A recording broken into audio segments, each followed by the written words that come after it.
ജൂജീസ് favourite വേൾഡിന്റെ വചന കേൾവിയിലേക്ക് എല്ലാവർക്കും സ്വാഗതം. പ്രതിദിന വിശുദ്ധ വേദപുസ്തക വായന 1124 ദിവസം. അപ്പോസ്തലനായ പൗലോസ് തിമോഥെയോസിന് എഴുതിയ 2-ാം ലേഖനം 1-ാം അധ്യായം. ക്രിസ്തു യേശുവിലുള്ള ജീവന്റെ വാഗ്ദത്ത പ്രകാരം ദൈവേഷ്ടത്താൽ ക്രിസ്തു യേശുവിന്റെ അപ്പോസ്തലനായ പൗലോസ് പ്രിയ മകനായ തിമോഥെയോസിന് എഴുതുന്നത്. പിതാവായ ദൈവത്തിങ്കിൽ നിന്നും നമ്മുടെ കർത്താവായ യേശു ക്രിസ്തുവിങ്കിൽ നിന്നും നിനക്ക് കൃപയും കനിവും സമാധാനവും ഉണ്ടാകട്ടെ.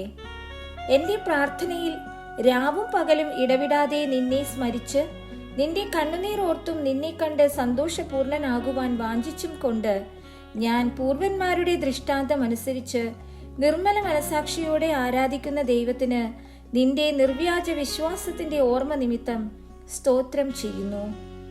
ആ വിശ്വാസം ആദ്യം നിന്റെ വലിയമ്മ ലോവീസിലും അമ്മ യുനീക്കയിലും ഉണ്ടായിരുന്നു, നിന്നിലും ഉണ്ടെന്ന് ഞാൻ ഉറച്ചിരിക്കുന്നു.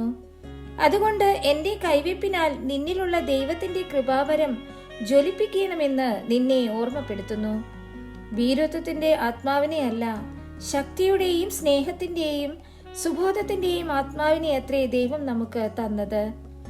അതുകൊണ്ട് നമ്മുടെ കർത്താവിന്റെ സാക്ഷ്യത്തെയും അവന്റെ ബദ്ധനായ എന്നെയും കുറിച്ച് ലജ്ജിക്കാതെ സുവിശേഷത്തിനായി ദൈവശക്തിക്ക് ഒത്തവണ്ണം നീയും എന്നോടുകൂടെ കഷ്ടം സഹിക്ക.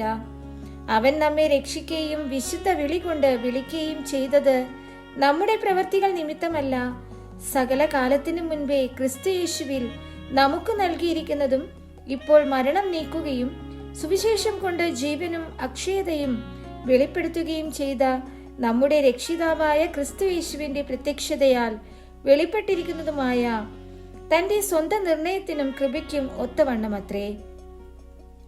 ആ സുവിശേഷത്തിന് ഞാൻ പ്രസംഗിയും അപ്പോസ്തലനും ഉപദേഷ്ടാവുമായി നിയമിക്കപ്പെട്ടിരിക്കുന്നു. അത് നിമിത്തം തന്നെ ഞാൻ ഇതൊക്കെയും സഹിക്കുന്നു, എങ്കിലും ലജ്ജിക്കുന്നില്ല. ഞാൻ ആരെ വിശ്വസിച്ചിരിക്കുന്നു എന്നറിയുന്നു. അവൻ എന്റെ ഉപനിധി ആ ദിവസം വരെ സൂക്ഷിപ്പാൻ ശക്തൻ എന്ന് ഉറച്ചുമിരിക്കുന്നു. എന്നോട് കേട്ട പത്യവചനം നീ ക്രിസ്തുയേശുവിലുള്ള വിശ്വാസത്തിലും സ്നേഹത്തിലും മാതൃകയാക്കിക്കൊള്ളുക. ആ നല്ല ഉപനിധി നമ്മിൽ അധിവസിക്കുന്ന പരിശുദ്ധാത്മാവിനാൽ സൂക്ഷിച്ചു കൊള്ളുക. ആസിക്കാർ എല്ലാവരും എന്നെ വിട്ടുപോയി കളഞ്ഞുവെന്ന് നീ അറിയുന്നുവല്ലോ. ഫുഗലോസും ഹെർമോഗനേസും ആ കൂട്ടത്തിലുള്ളവർ ആകുന്നു. പലപ്പോഴും എന്നെ തണുപ്പിച്ചവനായ ഒനേസിഫോരാസിന്റെ കുടുംബത്തിന് കർത്താവ് കരുണ നൽകുമാറാകട്ടെ. അവൻ എന്റെ ചങ്ങലയെക്കുറിച്ച് ലജ്ജിക്കാതെ ഞാൻ റോമയിലെത്തിയ ഉടനെ താല്പര്യത്തോടെ എന്നെ തിരഞ്ഞ് കണ്ടെത്തുകയും ചെയ്തു.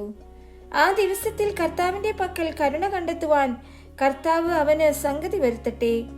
എഫെസോസിൽ വെച്ച് അവൻ എനിക്ക് എന്തെല്ലാം ശുശ്രൂഷ ചെയ്തു എന്ന് നീ നല്ലവണ്ണം അറിയുന്നുവല്ലോ.